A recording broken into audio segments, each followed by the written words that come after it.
Ok. Então, boa tarde a todos. Queria agradecer a presença de todos vocês, né? Eu vi aqui que tem vários colegas que estudam ambiente alimentar de informação e digital presentes. Eu e esse grupo, né, de coautores, nós compartilhamos um pouquinho desses resultados lá no seminário de ambiente alimentar. Cheguei a apresentar também numa aula em que eu participei a convite da Camila. Então, é muito bom, né, ter vocês aqui presentes para a gente discutir agora já esse trabalho mais concretizado.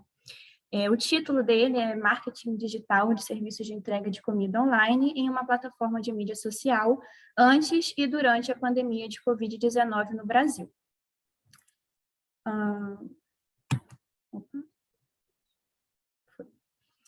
Então, só para a gente se situar um pouquinho, né, porque essas informações elas vão ser importantes para uma questão metodológica, a primeira onda da Covid-19 no Brasil, ela foi compreendida entre março e novembro de 2020 e o pico de casos se deu em agosto desse mesmo ano, né? E a gente sabe que durante esse primeiro momento, a despeito de diversas discordâncias entre os níveis de governança, foram adotadas por estados e municípios regras específicas para o funcionamento de serviços essenciais e muitos serviços não essenciais foram até mesmo interrompidos, né? Além dessas mudanças mais macro, também foram observadas mudanças em termos de comportamentos individuais, né? Entre abril e maio de 2020, segundo uma pesquisa realizada por meio de web survey, cerca de 70% dos adolescentes e adultos estavam mantendo o distanciamento físico no país. E, segundo a PNAD Covid, em agosto desse mesmo ano, 8,4 milhões de brasileiros estavam em home office.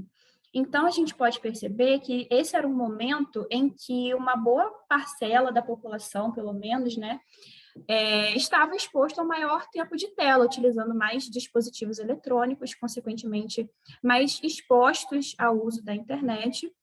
E essa exposição à internet traz algumas questões para a gente pensar sobre o ambiente alimentar digital, que é um conceito, né, que fala sobre uma nova, ou nova entre aspas, né, uma nova camada do ambiente alimentar, que ela tem interface com as outras dimensões do ambiente alimentar que vêm sendo estudadas já há mais tempo, mas que ela está ganhando um destaque maior mais recentemente, né? Mas que, embora esse estudo seja novo e essa camada chamada ambiente alimentar digital seja uma camada não territorializada, ela não é menos real por isso, ela pode ter, né, impactos em termos de desfechos em saúde e nutrição. E os componentes desse ambiente alimentar digital são três, segundo esse modelo teórico, né, esse modelo conceitual de Gramheim de 2019, que são os atores digitais, por exemplo, o governo, a indústria de alimentos, a mídia, influenciadores digitais e por aí vai, que esses atores, né, realizam atividades digitais, que seriam o segundo componente, como, por exemplo, a promoção da saúde, o marketing de alimentos, a comercialização de alimentos, a veiculação de informações, entre outras. E essas atividades digitais se dão no terceiro componente, que são os contextos, ou arenas, ou ambientes digitais. Por exemplo, redes sociais, sites, aplicativos e por aí vai. Então, aqui, dentro desse modelo teórico, o que nós estamos abarcando no trabalho está situado, né, aqui dessa forma. O ator seria a indústria de alimentos, mais especificamente a indústria de serviços de entrega de comida online, que realiza atividade de marketing digital em uma plataforma de mídia social, que é especificamente o Instagram, como a gente vai ver, ok? E é importante a gente olhar para essa questão do marketing digital, porque ele tem aspectos muito particulares, né? Ele se aproveita da experiência imersiva do usuário nos diferentes contextos digitais, Ele se utiliza do engajamento das pessoas, usa o conteúdo gerado pelo próprio usuário, usa a conectividade e as interligações entre as pessoas para se expandir, utiliza os próprios dados que as pessoas geram no ambiente digital, né, que seria o Big Data, que é tão falado, para personalizar como esse marketing chega às pessoas. Então, o interesse em compreender como se dá essa atividade de marketing no ambiente digital tem sido crescente. E as mídias sociais, elas estão entre as arenas digitais que são mais acessadas pelas pessoas. E não por isso, né, não é por acaso, que ela tem sido alvo de estratégias da indústria de alimentos e bebidas em termos de marketing.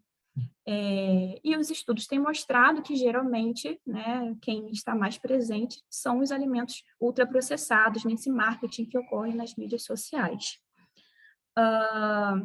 Então, se a gente teve um contexto em que as pessoas estavam mais expostas, passando mais tempo em casa, mais expostas à internet, né, também é possível inferir que elas também estavam mais expostas às mídias sociais e ao marketing de alimentos que estava ocorrendo nesse ambiente.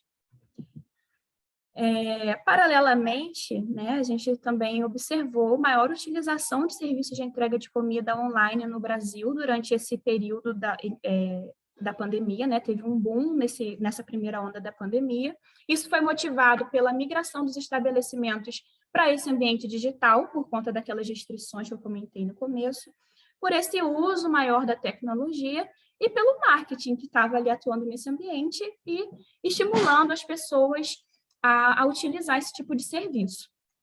E isso é preocupante, né? Estudos nacionais, inclusive algumas autoras estão aqui presentes, né? Mostraram, por exemplo, que a publicidade de alimentos estimulou o delivery e incentivou o distanciamento físico durante a primeira onda da pandemia por meio de mensagens que diziam, por exemplo, para as pessoas você não precisa sair de casa para consumir, a gente vai até você. Então, utilize o delivery. Então, houve uma reformulação dos discursos da indústria de alimentos, de uma forma geral, para alcançar as pessoas nesse novo contexto. E, pensando especificamente nesse tipo de ação por parte de serviços de entrega de alimentos online, isso é preocupante porque um estudo nacional também mostrou que anúncios de entrega gratuita, combos promocionais, mensagens de desconto dentro do ambiente dos aplicativos de entrega priorizaram alimentos ultraprocessados durante a pandemia. Mas surgiu, né, um questionamento de como que se daria essa publicidade em outros ambientes que também são digitais, porque, né, só para enfatizar, que eu não sei se todo mundo acompanhou, esse estudo ele se referia à publicidade dentro do aplicativo. E aí a gente pensou, né, e como que isso acontece em outros ambientes, já que essas empresas elas estão fazendo marketing em sites, em redes sociais e tantos outros locais digitais. Por isso, o estudo visou analisar o conteúdo das estratégias de marketing e a promoção de alimentos e bebidas nas contas do Instagram das 3 principais empresas de serviço de entrega de alimentos online no país, comparando o comportamento, né, antes e durante a primeira onda da pandemia no Brasil. Para isso, né, nós selecionamos as empresas iFood, Uber Eats e Rappi por serem detentoras da maior parcela do mercado e também por serem líderes em termos de popularidade, e fizemos esse estudo na rede social Instagram, porque as pesquisas de mercado mostram, né, que o principal público dessas empresas tem um perfil sociodemográfico parecido com as pessoas que mais utilizam o Instagram no Brasil. Então, pareceu uma rede social estratégica para ser estudada com essa finalidade. Então, nós utilizamos um software de extração ou de raspagem de dados chamado Phantom Booster para extrair, né, criar automaticamente um banco de dados com as informações que a gente precisava. E, então, nós obtivemos 304 postagens que foram realizadas entre 26 de agosto de 2019 e 26 de agosto de 2020, que é um período de 1 ano que foi selecionado porque correspondiam a exatamente 6 meses antes e 6 meses imediatamente após o primeiro caso da pandemia no Brasil. Então, a gente selecionou esse recorte de um ano para comparar esse comportamento antes e durante. Por meio dessas informações que foram extraídas, nós realizamos a caracterização das contas, por meio do número médio, mínimo e máximo de curtidas e comentários por posts e de visualizações por vídeos, e calculamos também algumas proxies de interação que são utilizadas nessa literatura de monitoramento de mídias sociais, né, que a gente chamou de razão entre o número de curtidas e número de seguidores. E a mesma coisa para comentários e visualizações. Essas proxies, elas têm alguns problemas, eu não vou entrar em muitos detalhes, mas a gente pode discutir se for de interesse, mas é basicamente para mostrar como se dá a interação ativa e passiva dentro daquela conta.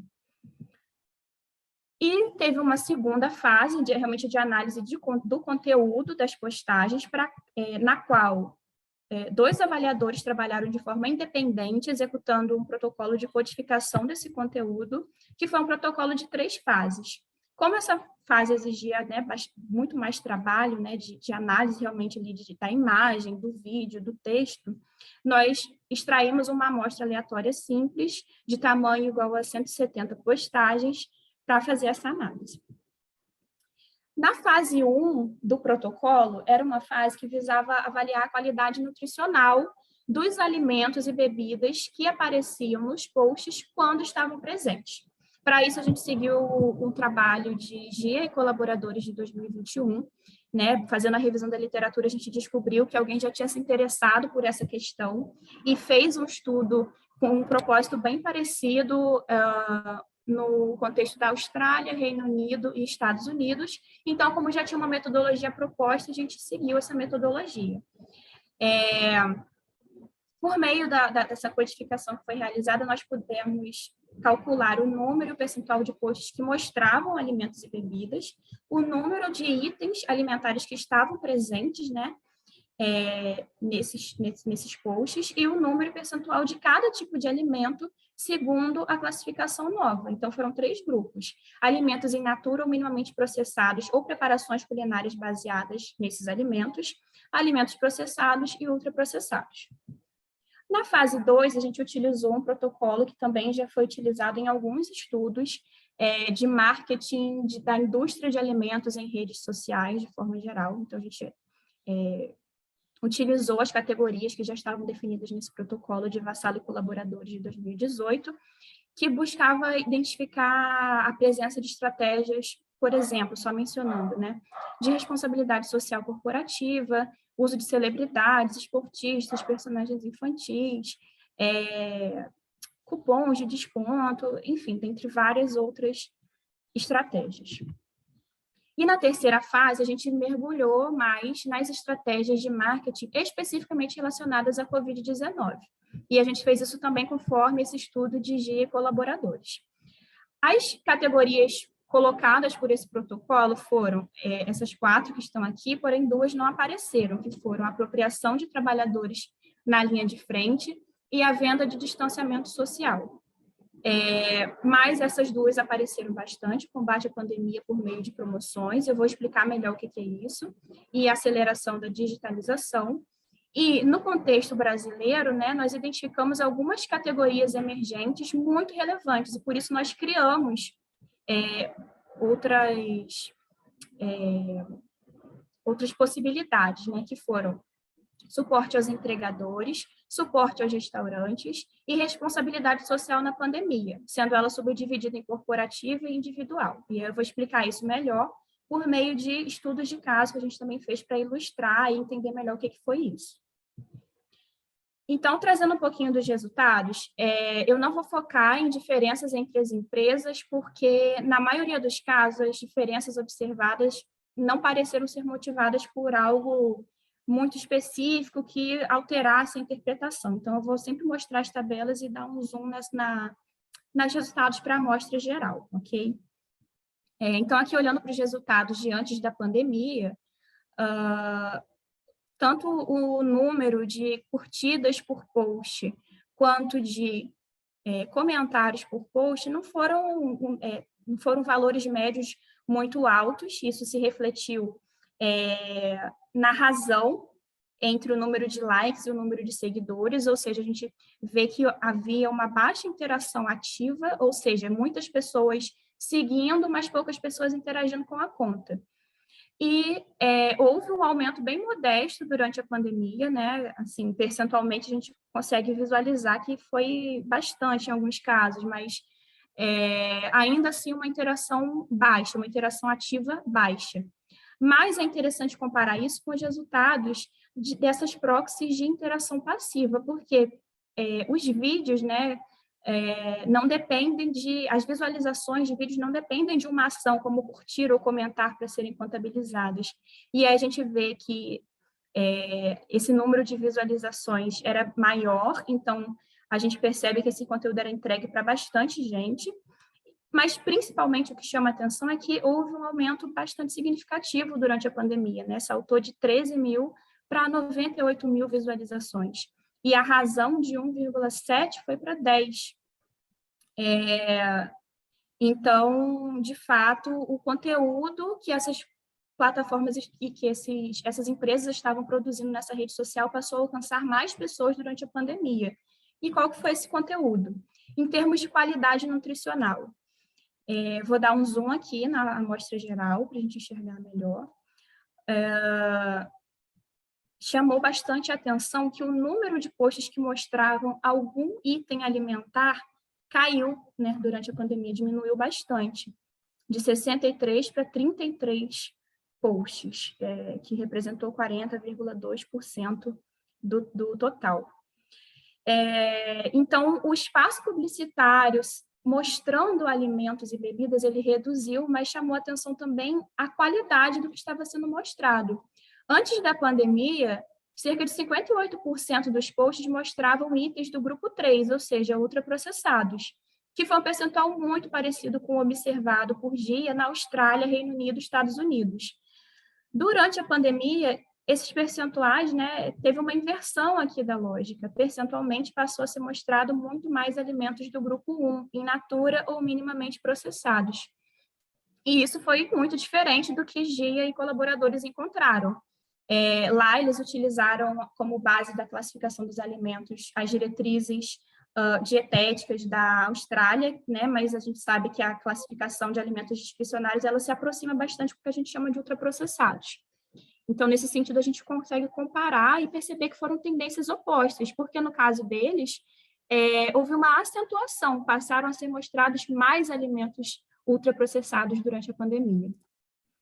E a gente pode pensar que isso pode ter a ver com padrões dietéticos diferentes entre esses países de alta renda que esse grupo avaliou, visto que o percentual de contribuição calórica dos ultraprocessados para a dieta nesses países é muito maior, mas eu acho que isso não explica, né, totalmente.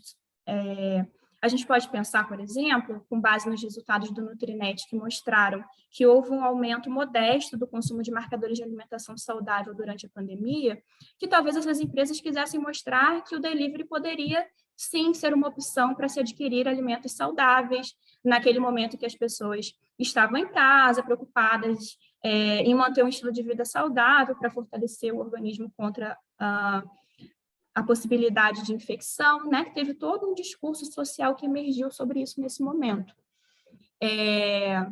Então, pode estar relacionado com isso, por exemplo. Mas isso é incoerente, né? Aquilo que estava sendo mostrado no Instagram era muito diferente do que os dados de estudos publicados por Horta e colaboradores mostraram acerca da disponibilidade e da publicidade de alimentos em aplicativos no Brasil, porque esses estudos mostraram que alimentos ultraprocessados eram favorecidos, né, em detrimento de alimentos in natura e minimamente processados. E, além disso, no que diz respeito à compra efetivamente, né, resultados da minha dissertação de mestrado mostraram que fast food e refrigerante até tiveram alguma redução na preferência durante a pandemia. mas eles continuavam entre as principais opções de compra em aplicativos em qualquer um desses momentos, né? Eles estavam ali no top 3. Então, existe uma incoerência, né, entre aquilo que estava sendo mostrado e aquilo que de fato acontece. Em relação às estratégias de marketing, eu vou focar aqui nas que apareceram mais. A principal utilizada era o uso de elementos de marca, né, uma abordagem de branding, como também é chamado, ou seja, cores, símbolos, logotipos, ela aparecia em quase 81% dos posts, tá? Seguida pelo uso de imagens de produto, no caso de alimentos, a utilização, mostrar parcerias ou... fugiu a palavra. Parcerias ou... Ai, meu Deus. Hã? Financiadores que você quer... Porque, na verdade, não aparece, a categoria aglutina os dois, mas no caso específico dessas empresas só apareceram parcerias realizadas entre elas e outras empresas, principalmente restaurantes parceiros, que eram, em geral, as grandes redes, né? Não eram os pequenos restaurantes que apareciam nas suas redes. Em seguida, o uso de links, levando para conteúdo externo, que também, na maioria das vezes, era para restaurantes parceiros, para os sites desses restaurantes ou para as suas redes sociais. E o uso de vídeos, de GIFs e bumerangues. E aí, quando a gente olha para durante a pandemia, a gente vê que teve uma redução de quase 20% no uso de elementos de marca, embora essa categoria continuasse liderando, essas outras que também eram bastante utilizadas tiveram aqui alguma reorganização desses percentuais, mas continuaram sendo importantes. Mas o que motivou muito, né, essa mudança de percentuais foi que o marketing de responsabilidade social corporativa emergiu como algo muito presente. A gente observa aqui que antes da pandemia só um post fez isso. E durante a pandemia saltou para 26, e essa se tornou uma das estratégias mais presentes. E aí, né, é interessante observar que lá nos países de alta renda, avaliados por GIA e colaboradores, as empresas de delivery enfatizaram mais a abordagem de branding durante a pandemia, porque elas estavam sendo muito requisitadas pelas pessoas que estavam em casa e elas queriam melhorar a capacidade de reconhecimento da marca, porque a literatura mostra que isso interfere na intenção de compra. Então, elas estavam ali fortalecendo as marcas. No Brasil, essa abordagem, né, ela foi suavizada e houve um foco em mostrar mais preocupação e engajamento em enfrentar as consequências negativas da pandemia e, assim, melhorar a imagem da empresa. E a gente vai discutir isso melhor depois. E houve outras mudanças no mesmo sentido, né? Como eu tinha dito que os links, eles antes levavam para conteúdos dos restaurantes parceiros. Durante a pandemia, isso praticamente desapareceu, e esses links levavam para informações sobre a pandemia. O que a empresa estava fazendo pelo entregador, como se prevenir para não pegar Covid, enfim, diversos assuntos relacionados à pandemia. Então, teve essa mudança qualitativa também em outros aspectos que eu não vou entrar em tantos detalhes aqui. E aí, na fase 3, em que a gente foi destrinchar esse conteúdo relacionado à Covid, a gente observou que, no Brasil, mais posts se referiram à pandemia do que nesses países de alta renda avaliados por GIA. Lá, a principal categoria que apareceu foi esse chamado de combate à pandemia por meio de promoções. Aqui no nosso estudo, ela ficou em segundo lugar. Mas o que é isso, né? Posts como esse aqui. Vamos apoiar a nossa comunidade, restaurantes, entregadores parceiros, usuários. E aqui no texto vem trazendo várias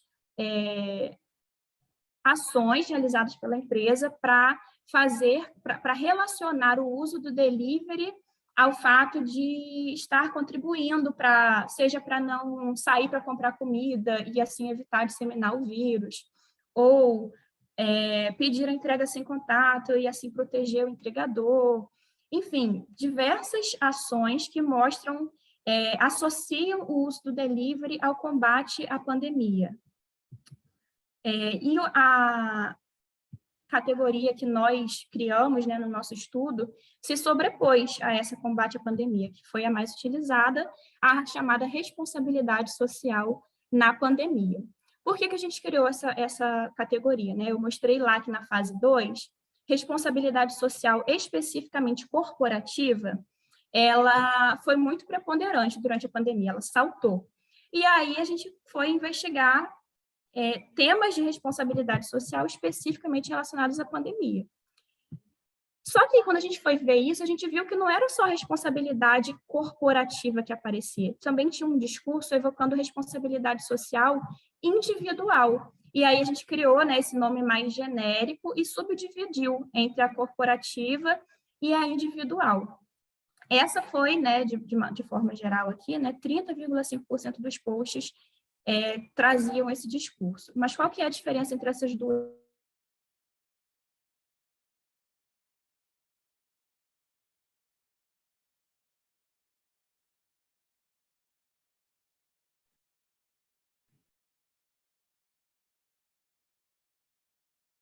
Alô, Laís?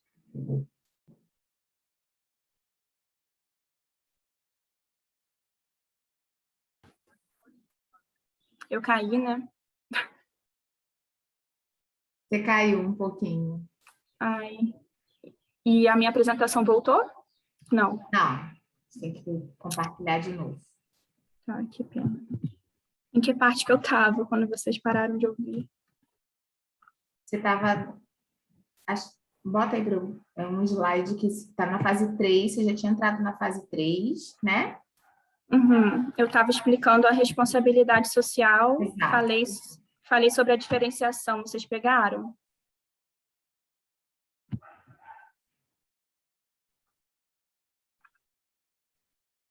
Eu acho que você não, estava né? falando exatamente essa parte da diferenciação. Eu estava explicando que lá naquela fase 2 a gente viu que a responsabilidade social corporativa ela foi muito preponderante, aí a gente quis investigar daqueles posts quantos deles, né, traziam responsabilidade social corporativa especificamente relacionada à pandemia. E aí, quando a gente foi fazer isso, a gente descobriu que também tinha um outro tipo de responsabilidade social sendo evocado, que era a responsabilidade social individual. E aí, por isso, a gente criou uma categoria aqui, guarda-chuva, né, que foi a mais presente nos posts, e a gente subdividiu ela na corporativa e individual. E aí, trazendo exemplos, a responsabilidade social corporativa seria como nesse post em que se fala sobre a distribuição de álcool gel e material informativo para os entregadores de delivery. O texto também fala sobre a criação de um fundo de apoio para apoiá-los, né? Que era uma quantia visivelmente irrisória diante do problema, mas, enfim, isso estava sendo divulgado nas redes sociais. E a responsabilidade social, eu trouxe aqui esse exemplo, em que o post fala sobre a criação de um espaço dentro do próprio aplicativo para o consumidor doar para o restaurante local, porque o restaurante local estava passando por dificuldades na pandemia, porque teve que parar de funcionar, coisas do tipo. Então, duas frentes, né? As ações por parte da empresa e uma evocação de ações por parte do consumidor. E qual que é o problema disso, né? A literatura mostra que jovens adultos, mesmo estando conscientes de que se trata de um marketing de responsabilidade social corporativa, eles são afetados. A impressão deles sobre a empresa e a intenção de compra é afetada. E no caso da responsabilidade social individual, também existem evidências de que quando a empresa se utiliza de valores com os quais os consumidores podem se identificar, elas promovem a identificação desses consumidores com a própria marca. Então, né, essas ações elas não são por acaso. Então, assim, eu tenho algum tempinho, Letícia, eu queria falar mais uma coisa aqui, para eu dosar o meu tempo, mais ou menos. Mais uns 3 minutos. Então eu vou pular. Qualquer coisa depois eu volto. Em resumo, né, o que a gente observou? Uma redução da quantidade de alimentos nos posts, os que apareciam eles tinham uma melhor qualidade nutricional e muito espaço publicitário foi cedido para o marketing de responsabilidade social. o que estava, de forma geral, né, relacionado com o fato de estarmos vivendo uma crise social e econômica no Brasil, e a publicidade, de uma forma geral, ela adotou esse tom, e especificamente com relação ao fato de que, durante a pandemia, os entregadores realizaram algumas greves para mobilizar a sociedade com relação ao fato deles estarem ali se arriscando, correndo, né, perigo de diversas formas no trânsito e no contexto da Covid-19, deles estarem recebendo diversos tipos de punição, de estarem recebendo cada vez menos pelo serviço prestado, e isso gerou uma grande comoção social no Brasil, que isso foi um contexto bastante particular nosso, né, e diferente do observado naqueles países de alta renda que eu mencionei.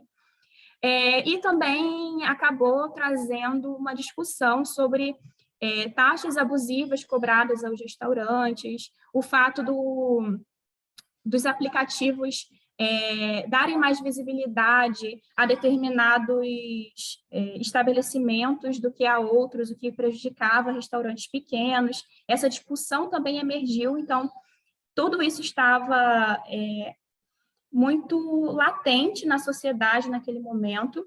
Então, nós acreditamos que isso possa ter afetado bastante essa necessidade das empresas enfocarem esse tipo de ação, né, esse tipo de marketing nas redes sociais.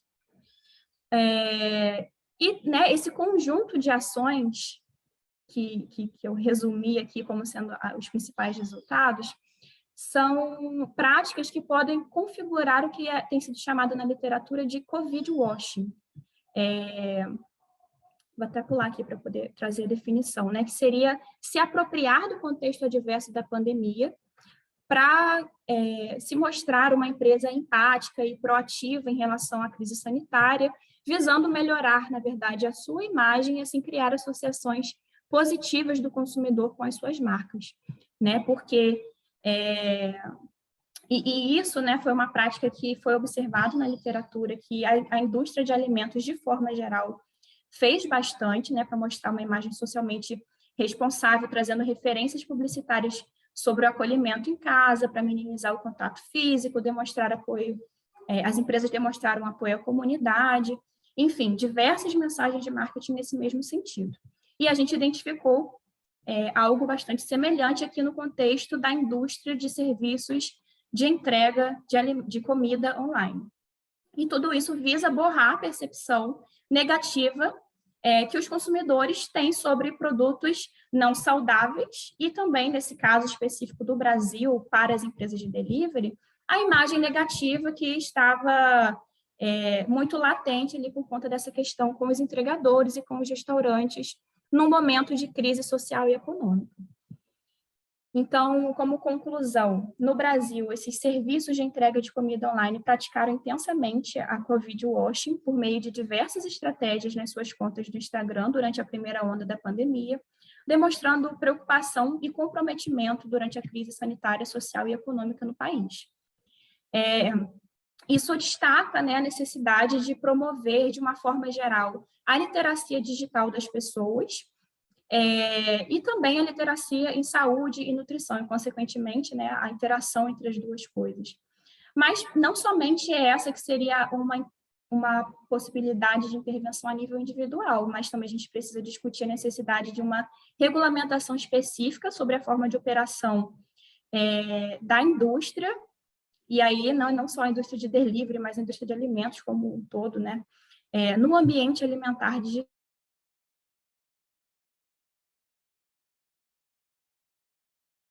Muito menos iniciativas de autorregulamentação dessas próprias empresas sobre o marketing digital realizado.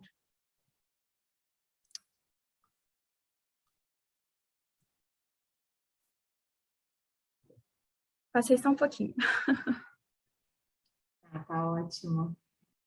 Muito obrigada pela sua apresentação, né? A Laís é sempre assim, né? Toda articulada, apresentação bonita. Muito obrigada, tá, Laís?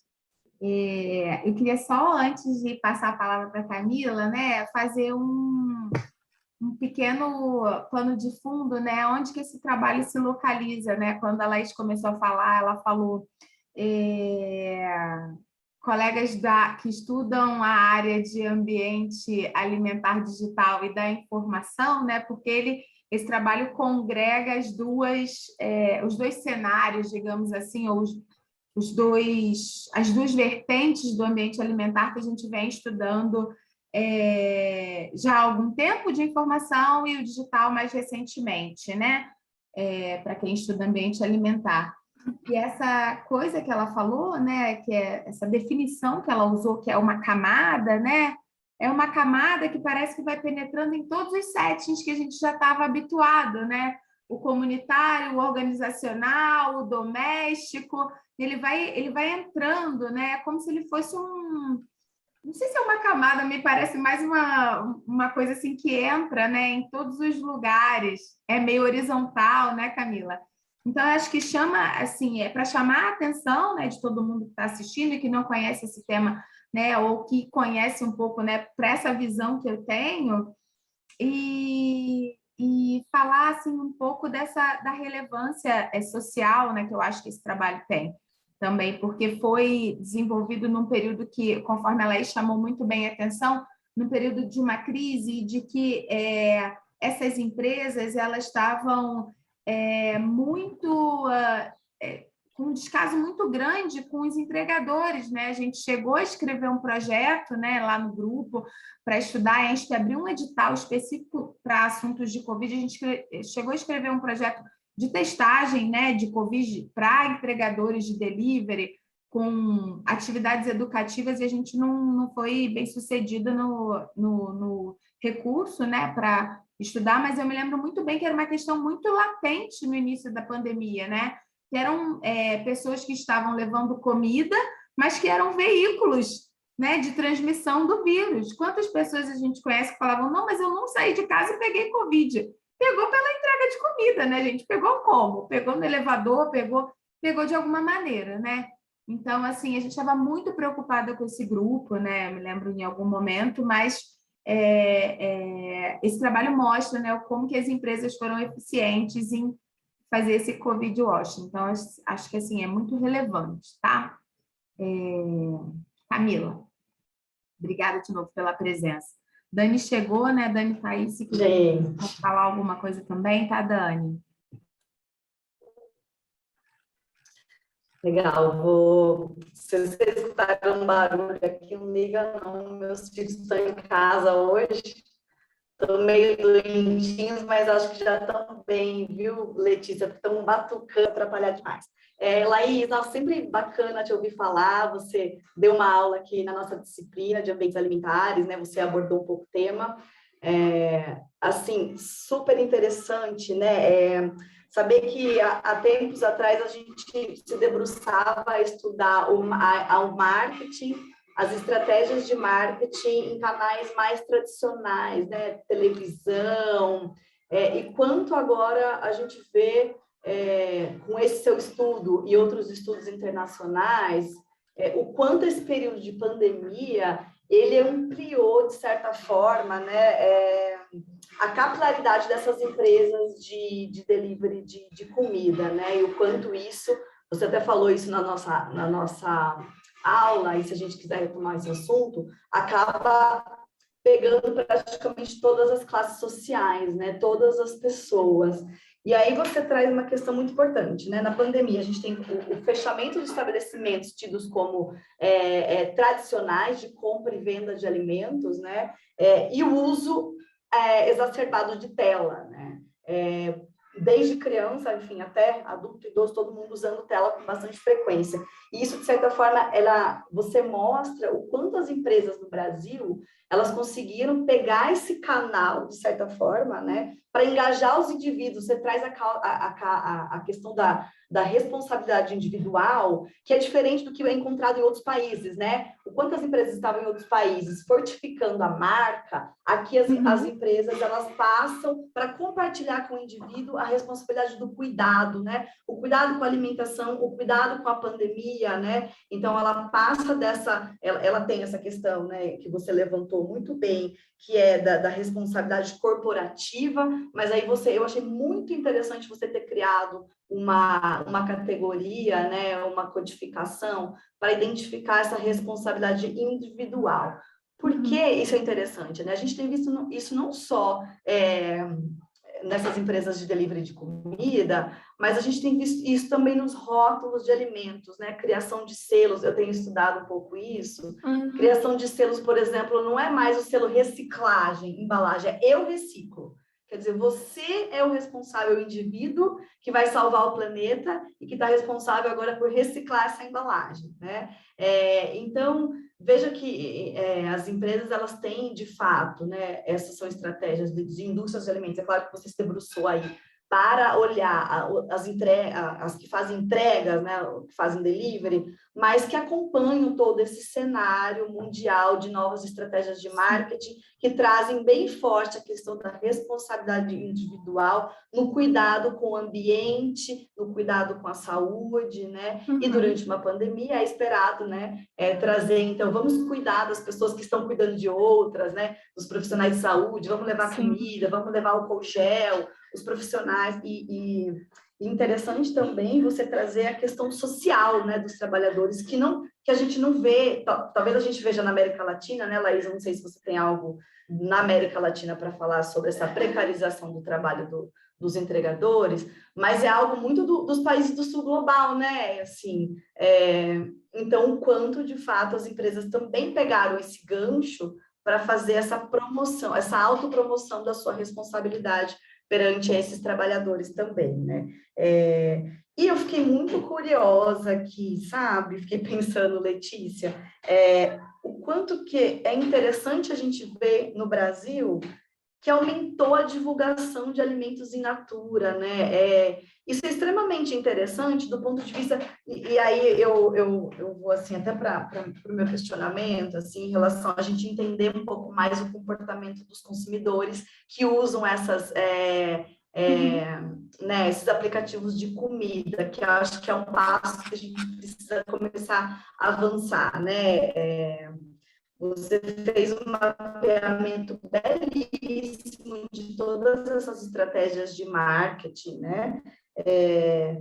E aí, de fato, você colocou muito o hábito alimentar tradicional, né? A gente vê que, apesar do aumento do ultraprocessado ano a ano, a gente vê que o brasileiro, boa parte do brasileiro ainda consome, né? O arroz, feijão, e olha as empresas se apoderando disso, né? Quase uma mensagem de guia alimentar presente dentro do aplicativo. Isso eu fiquei, assim, super curiosa para a gente tentar entender um pouco mais a hipótese disso, né?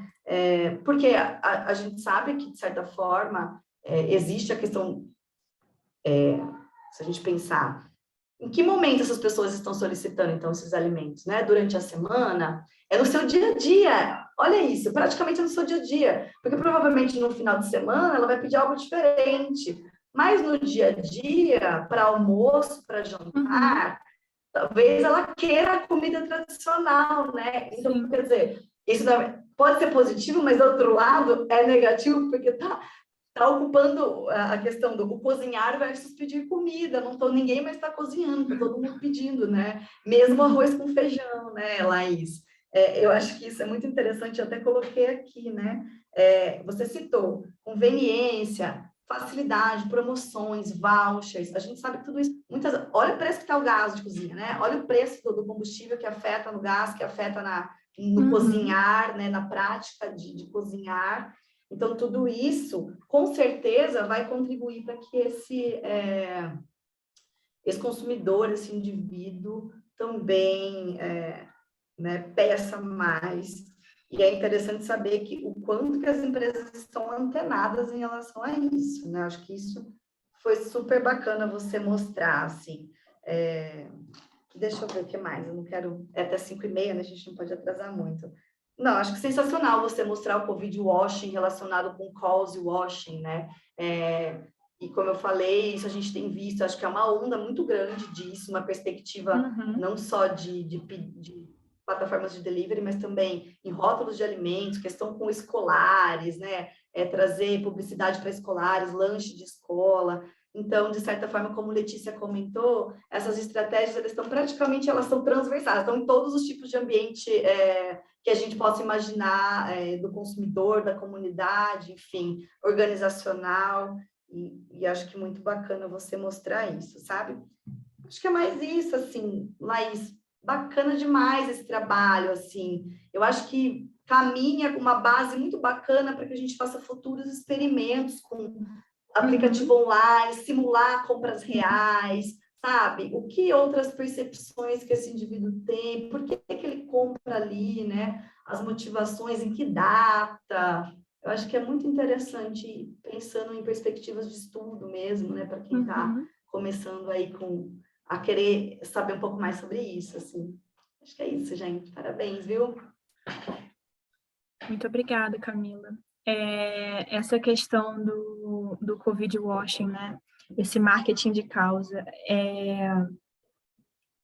E o que mais me chamou a atenção, né, quando eu fui me apropriar da literatura para discutir esse achado, foi eu até trouxe ali uma das referências, né, para discutir.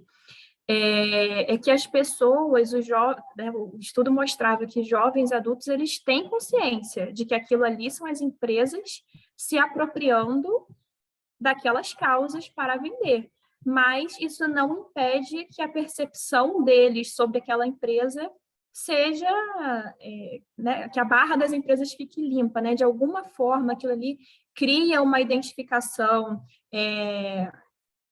faz com que esse consumidor lembre mais dessa marca e, assim, que a sua intenção de compra seja afetada. Isso chamou muito a minha atenção, porque às vezes a gente ouve, né, as pessoas comentando que não, mas isso é muito óbvio, coisas do tipo, ou até mesmo criticando alguns casos escandalosos de empresas que fazem marketing de causa, mas, na verdade, né, em nível coletivo, o objetivo desse tipo de marketing ele está sendo atingido, né, em diversos ambientes. E em relação à questão de mostrar mais alimentos in natura ou minimamente processados, tem assim algumas informações que se casam e que fez a gente levantar um pouco essa hipótese de explicação, né? Que foi o seguinte: a gente teve aqueles resultados de um pouco de melhora no consumo de marcadores saudáveis no Nutrinet, que é uma coorte com uma população que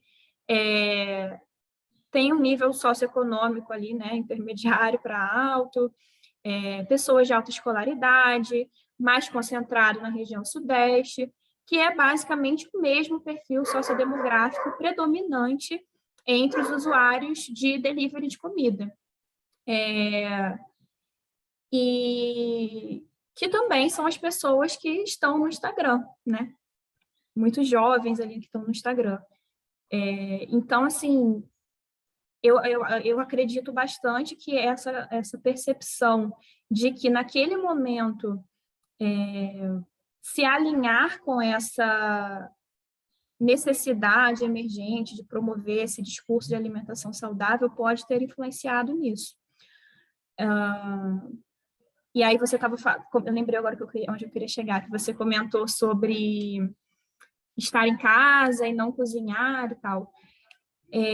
Quem eram essas pessoas que estavam em home office, né? Qual era a classe social ocupacional dessas pessoas? Pessoas desse mesmo grupo. Então, pessoas que estavam em casa, de certa forma mais privilegiadas, que estavam ali com seu vale-refeição e elas não iam gastar esse vale na hora de almoço no restaurante. Então, vamos utilizar esse vale no aplicativo. Isso é um ponto muito importante, Laís. Exatamente. Vamos utilizar esse vale no aplicativo, já que eu tenho o benefício, eu posso usar facilmente, já posso até cadastrar o meu VR ali no aplicativo, e aí eu poupo um trabalho no meu cotidiano, porque eu já estou aqui destruída de tanto tempo de tela.